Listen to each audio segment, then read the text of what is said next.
Hey guys, I need another TV like I need a hole in the head, but nevertheless, I did bring this home today. I had seen this on Craigslist a couple days ago, and I just happened to be running an errand out in that same area, so I contacted the seller, figured I'd stop by just to take a look at it. 'Cause it's kind of big, and like I said, I really don't need any more sets or the room for more sets. But what intrigued me was this is kind of an unusual time frame for Admiral. This is a 16-inch set that's using a fully round picture tube. It's from 1950, and in that same model year, the rectangular sets were coming out. So they only made these for a very short time frame. I think there were only two models they made that actually had a round 16-inch tube. If you look at the catalog for 1950 side by side, they have this set with another set that has a rectangular tube, both 16 inches, and a few months later they stopped making these all together. A couple downsides. One is they made two models with this 16-inch tube, and the other one is a lot fancier. It has hinge doors that cover up the screen when they're closed. It has fancier woodwork around the grill, and it has fancier feet on it. This is a pretty basic cabinet. It's just a big mahogany veneered box. The other significant problem is that the door that would have been here, the hinge door that covers these controls, is gone. That's so often the case, and without it being there, it looks pretty ugly. But I think I could probably fabricate something. Just get a piece of clear plastic stock, right thickness, to go over here and then back paint it with some gold paint. Maybe glue on a couple small pieces of plastic for the hinge here. I think it might look passable. The original, though, did have a cool inset Admiral shield logo kind of thing. Maybe I can reproduce that with a decal. We'll see. I do have the knobs that I left them in my car. Actually, there is one other potentially significant problem with this set. That's the picture tube. This uses, I think it's a 16GP4. That's a metal coned picture tube. And they're pretty hard to come by because they're also used in Zenith porthole sets, and collectors have really gobbled those up for those very popular porthole sets.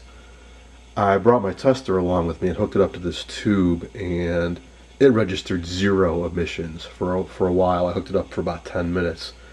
The needle started to slowly creep up. So, as I've mentioned several times before, when we get into a picture tube that hasn't been used possibly in decades, it can take quite a while for those emissions to start registering. So I'm hoping if I leave that connected up for a few hours, the emissions will creep up into the usable range. Otherwise, I'm not sure what I'll do with this set, because it could be very difficult to find a picture tube. So anyways, so I said I wasn't all that keen on buying this set, but as I was there with the seller and talking, and about the set and the hobby of collecting TVs and how hard picture tubes are to get, and I showed that it was reading 0 emissions, so it basically said, it's yours if you want it, just take it for free, and it's hard to turn down a free TV, so I ended up taking it. It's out here in the back porch. I just do not have any room to bring it into my place. One other nice thing is it does have the original back on it. There's a pretty nice permanent magnet speaker down below, and then let's see, rotate this a bit, you can see the label. There we go. It's a model 26X56A. There's the picture tube, 16GP4, and so on. Looks to be a fairly decent set. Uses a power transformer. You can see it's sticking out right here, so it's not series wired, which means it's higher quality. The chassis is also copper plated, so no rust or anything like that. Let's see, can we see a year here? Serial number. It's a chassis 21D1, I think. 1-4. I'll take the cover off and take a closer look at that. This set had been with the original family for its whole life. Oh, it says a roto antenna. Cool. Just noticed this here. That 24A12 I recently restored. I mentioned there was a slot in the back for a roto antenna. This still has it, so that's what this handle is. So there's an antenna actually attached underneath the top of the cabinet, and this handle manipulates it a bit to help you tune in stations. Alright, so what I'm going to do is take the back off. We'll take a closer look inside and hook up my CRT tester and see if we can get those emissions up into the usable range. Alright, I've taken the back off so we can get a better look at it. The set had been in the same family its whole life, and the man I bought it from said he remembers when he was a kid and the set stopped working that the picture just shrunk down to a single white dot.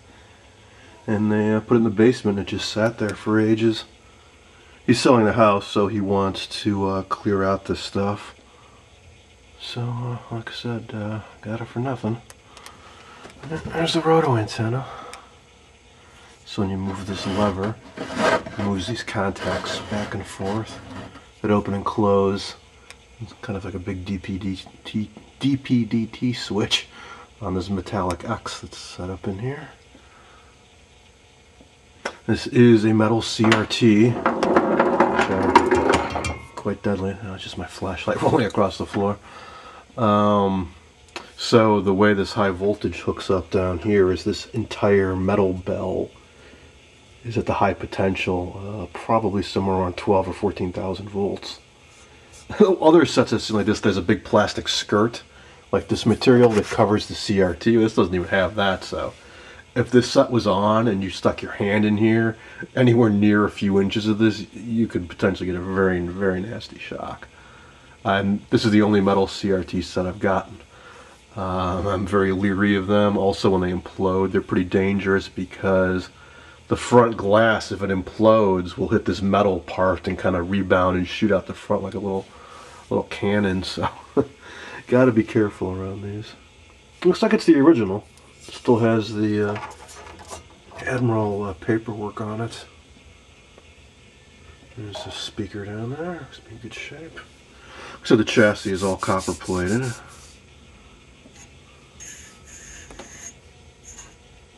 Rectifier looks a little fried. That might be a bad sign. What can happen is if the capacitors short out and somebody plugs the set in and leaves it on, puts a huge strain on this rectifier. And if you're lucky, just the rectifier blows out and acts like a fuse and saves the set.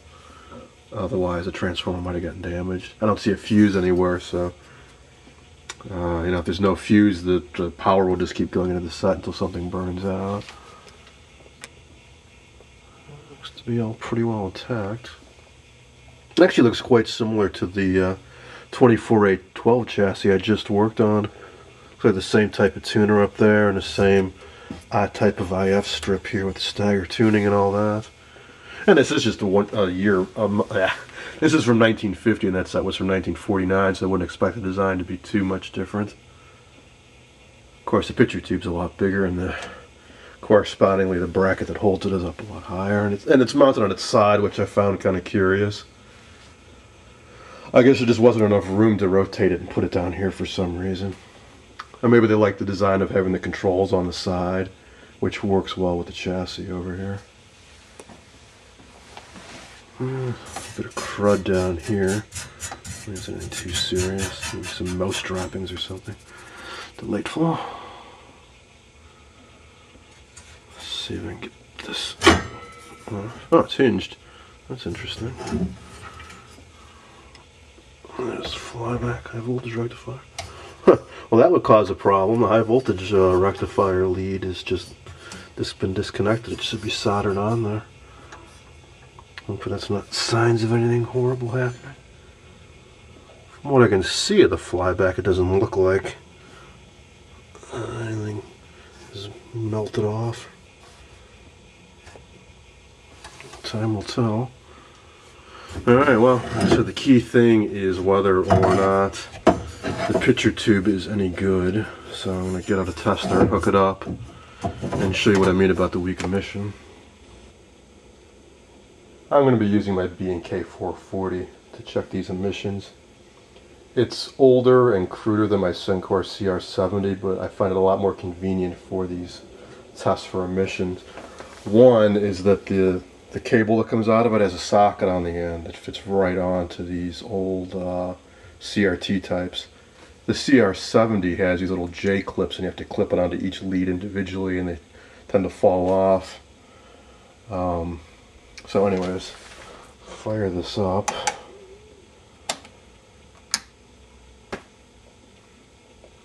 Let's see, the CRT's, the filament rather is glowing. There we go. So that's a good sign. Now, as soon as it warms up, these two lights should light up. If it's good, half light up, I should say, like that, and that should stay off. And like I saw when I was over there,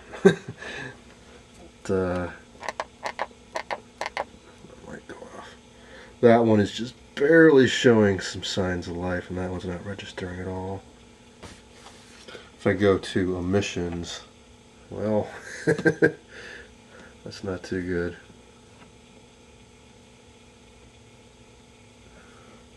So I will let this sit for a while, and let's see if it comes back to life. I bumped the filament voltage up to 7. Even though going up to 8.4 is alright for a while, that'll help to jump start the CRT. And as you can see, I've already got the G1 lighting up and G2 slowly coming online.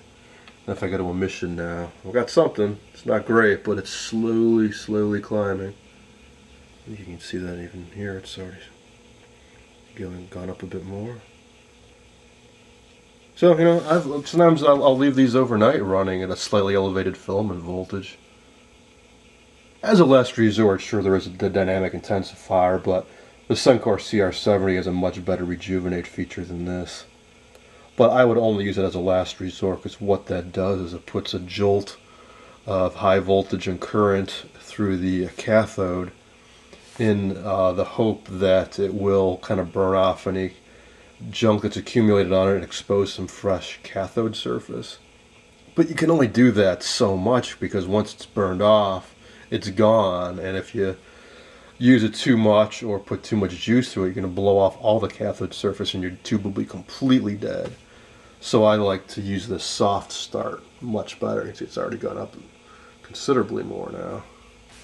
I only use a dynamic intensifier or rejuvenate feature when, you know, there's just no life left in the tube and it's headed for the trash. Of course, if there was still a CRT rebuilder, that would be an option too, but until somebody starts that business up again, that's just not an option anymore.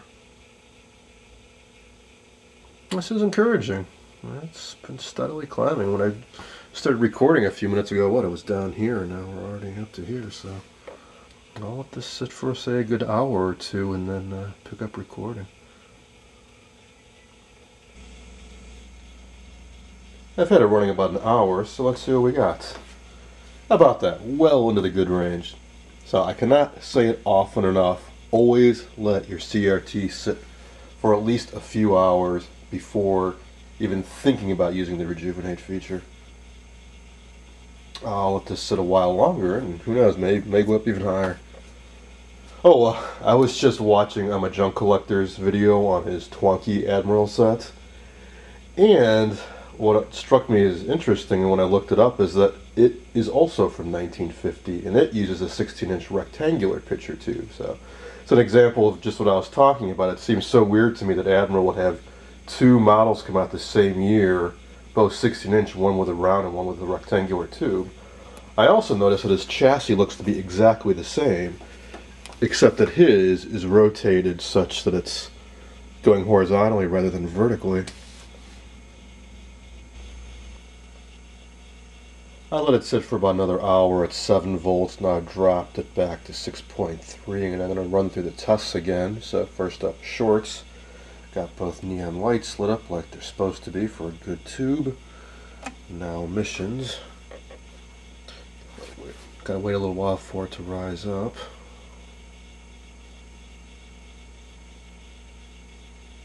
slowly it's working its way into the good region.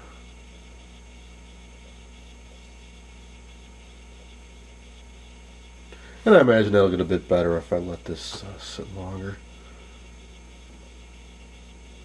And let's go into the cutoff. Idea is you can rotate this control and move it so that it's on the cutoff line, which I can, and this should be in the good range, which it is. I want to do one more test. I will pull out my coerce CR70 to give this a little bit more accurate test. Okay, I've got the coerce CR70 out now. Like I said, I like using the B&K 440 to see if the tube's got some viability before I bother dragging this out and hooking up all these clips. But now that I know it seems to be good, I want to do a test with it. So I've got it hooked up, got it turned on, got my filament set in the right voltage. So let's do HK short, it's good. Jump short, good. Cut off. I'm supposed to rotate this control and get the needle into the black box.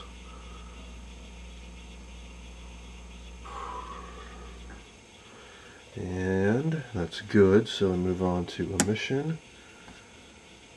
And yeah, so just like the B&K, it's into the green range, and it's still slowly rising, so I'm going to let this continue to warm up for a while. And finally, I want to try the life test.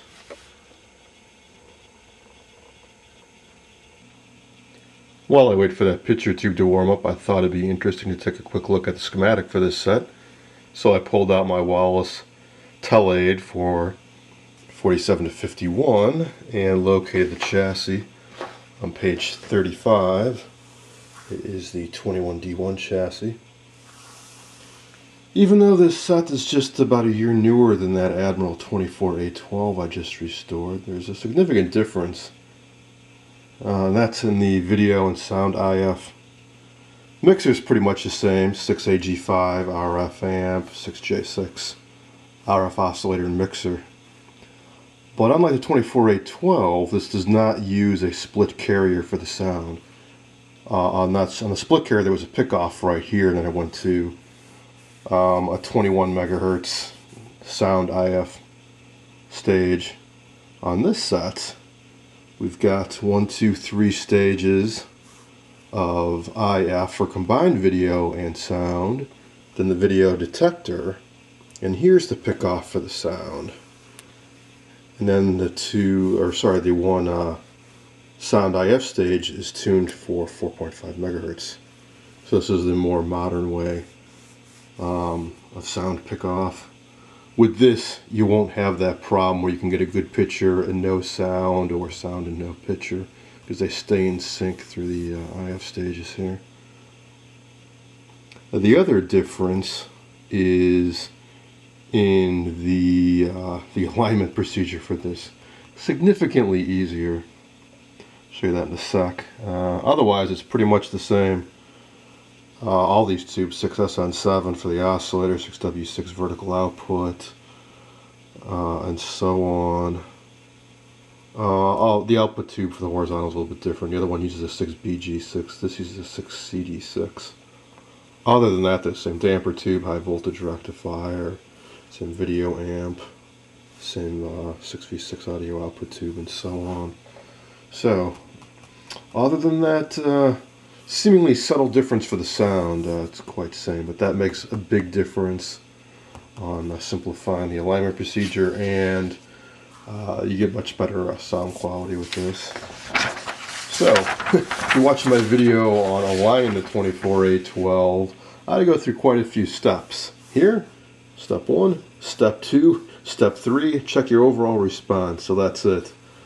There are 4 coils, A1, A2, A3, A4.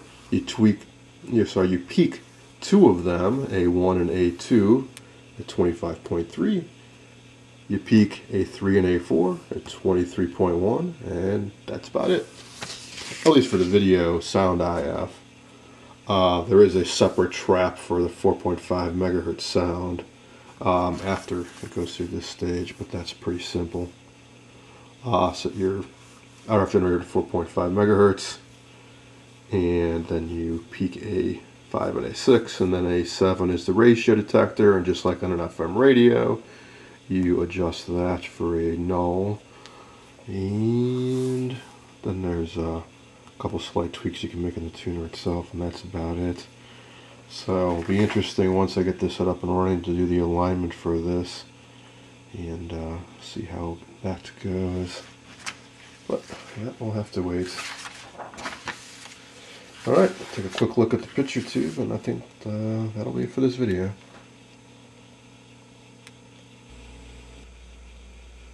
Okay, I've had this warming up for about 10 minutes now. Emission's well into the good range. One last test I want to do is the emission life test. Push this button, it cuts the juice to the filament a bit. You see how much the needle drops and how quickly it drops. Good tube, really shouldn't move at all. Really worn out tube, but it'll drop off pretty quick. So here goes. That is not bad considering this tube was reading virtually dead to begin with. So yeah, just goes to show you don't write a CRT off right away. Give it at least a couple hours, and using a slightly elevated filament voltage will help as well, like 7 volts, 7.5. I really wouldn't go over 8 though. You don't want to run the risk of burning out the filaments. Okay, so like I said, got a million other projects in the works, but I am kind of intrigued now. So I have not worked on a set with a big 16-inch metal CRT like this. I was studying the construction of this a bit too.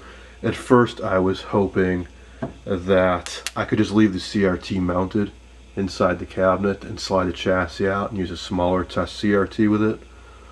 But it does look like this insulating ring around the CRT is kind of affixed to the chassis around the bottom there. So yeah, okay, I see. Yeah, there's a metal, this is I think plastic, and then there's a metal band that runs around the outside, and it bolts on down there at the bottom right into the chassis. If you guys can see that down in there. And it's up on top too, it's just hiding underneath this plastic. There it is. So I think I will have to pull the CRT out with it as well. As I said, these are fragile. It's glass up front, then metal, and then glass back here, and that glass to metal seal is prone to losing its vacuum seal. But we'll see. We'll see. I'll just take my time and be careful with it at any rate. Alright, that is all for this video. Hope you guys enjoyed it.